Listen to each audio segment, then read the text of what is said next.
I never slick my hair back, so I keep catching myself in my view here, and I'm like, whoa, okay. Hi, my name is Kaylee. Welcome to my channel. I turned 28 in about 6 months, and I'm honestly so happy and satisfied with how I live my life, knowing that I have so much room for growth. But I see myself as a very successful person at my age because I have so many of the things that I didn't even know I could dream to want, and I have peace. I have inner peace. I have stability. I like inner stability. I have mental stability, inner stability, and peace. So I'm going to share with you 10 lessons that I've identified that have helped me shift my life in a direction that yields this fruit.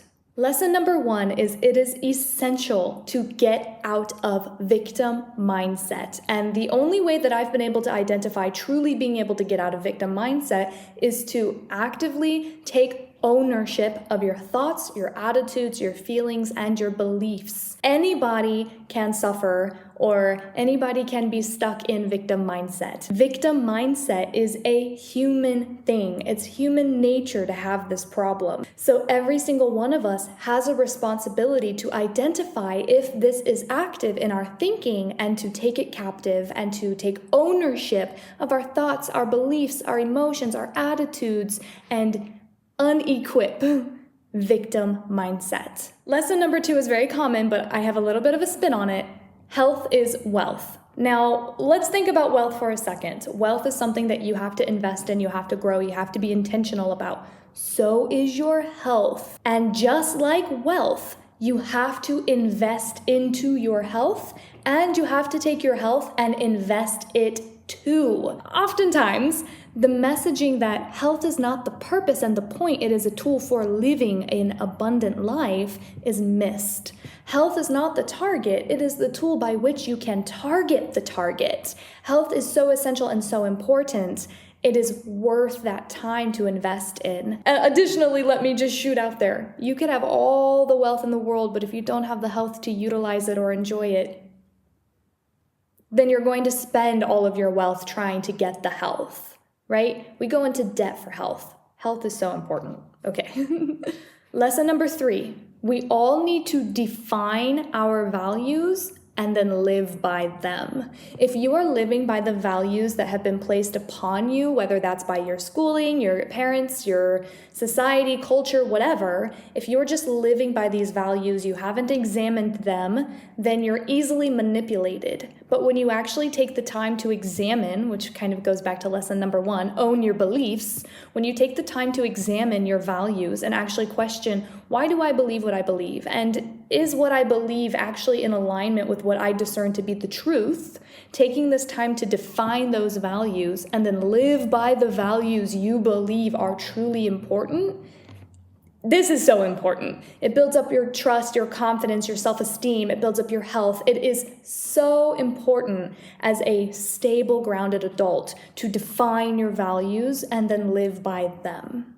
Number 4, keep your word. You need to keep your word to others and, more importantly, to yourself. If you declare that you're going to do something and then you don't keep that word, you learn to not trust yourself, and it really impacts your confidence and your self-esteem. But if you set in motion a plan and you commit to it, you keep your word, it builds your self-esteem. It builds your inner trust, your inner resilience, your self-esteem, your confidence. It builds you up when you keep your word, and it tears you down when you don't.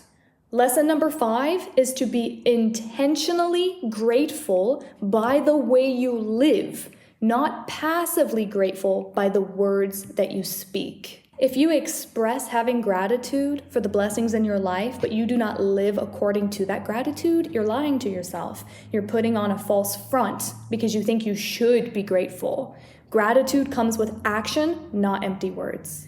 Lesson number 6, Be proactive about your purpose, whatever it may be and whatever it looks like from season to season in life. You have purpose, you have meaning, you have value.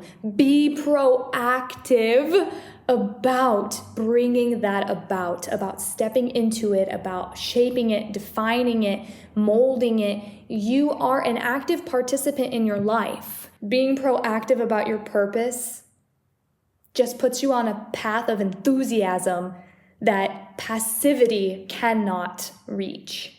This doesn't mean you have to do crazy things, but it means being in the present moment and being active and engaged with your life. Lesson number 7, it is so important to invest in relationships and encourage and build up others. We are not designed as human beings to be isolated and have all of these material goods with nobody to share them with in a meaningful manner. Relationships, at the end of the day, are going to be the things that satisfy us and bring us comfort and joy and love, not all of our material gain. It is relationships that pour into us, so we need to pour into others. Lesson number 8, anger kills. When anger is not channeled righteously, it brings death and destruction. Being perpetually angry and finding reasons to be angry and just being filled with rage is a candle burning at two ends on its way to nothingness. Anger will steal from you a life of peace, prosperity, joy, love, hope, faith. Anger kills.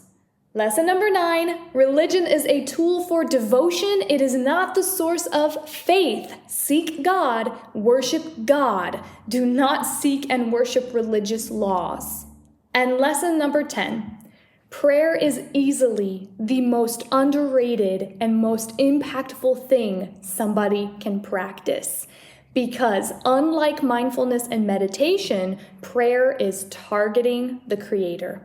It is targeting God. It is coming before God with humility and desiring and hopefully anticipating communion with God. Whereas mindfulness and meditation has a broader target. It's not coming to the exact meaning of sit with God. Prayer exceeds meditation and it exceeds mindfulness. And I am someone who has practiced a lot of meditation and a lot of mindfulness, and I still view prayer in a meditative manner sometimes. But prayer is something meditation by itself cannot compete with. Prayer is amazing. I hope these 10 lessons have inspired or encouraged or perhaps even affirmed you in your journey, and I wish you the very best. If you have any comments, leave them down below. Any questions, let me know, and you can always reach out to me via email, which is linked below. If you want to interact with me more on a daily basis, you can check out my Instagram, and I post weekly videos here on the topics of healing, wellness, and faith. I love you guys so much, and I'll see you next time.